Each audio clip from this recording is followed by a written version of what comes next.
ngeen jëf dal leen ak jàmm mbokku info Actubuzz comme ni nga xamante ni loon ko déggee ki nga xamante ni moom moo di Dame Mbodj indi ay révélation ci lu aju ci jàpp bi nga xamante ni wala condamnation bi nga xamante ni condamné nan ko ki nga xamante ni moo di Ousmane Sonko moom Dame Mbodj muy gën di feddale li nga xamante ni moo di yéeneem ak taxawaayam bi nga xamante ni moom la am ci candidature bu leaderu Pastef bi di wuyoo ci Ousmane Sonko ginnaaw bi nga xamante ni daan nan ko ñaari atu kaso yu mu war a tëdd moom Dame Mbodj mi xam ne daal ni mu ko doon waxee la koy waxee képp koo xamante ni dangaa yaakaar di profito ci condamnation bi nga xamante ni dañ koo condamné ki leader Pastef bi di Ousmane Sonko bam tax nga yaakaar ni dangay récupérer li nga xamante ni mooy électorat am maanaam ñi ko waroon a voteel ñëw voteel la mu ni képp koo xamante ni dangaa def loolee ci sa xel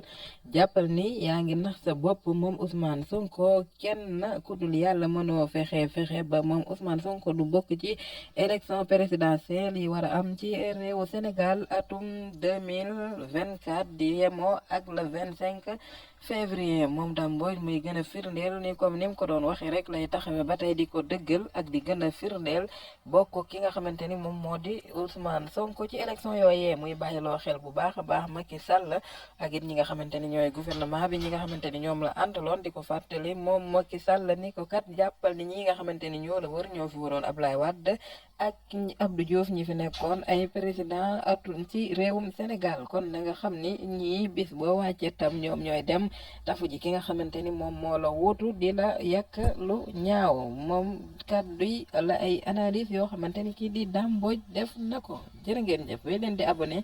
ci info Actubuzz ngir ngeen wéy di am li fi ci lu wér ay xibaar yu wér te wóor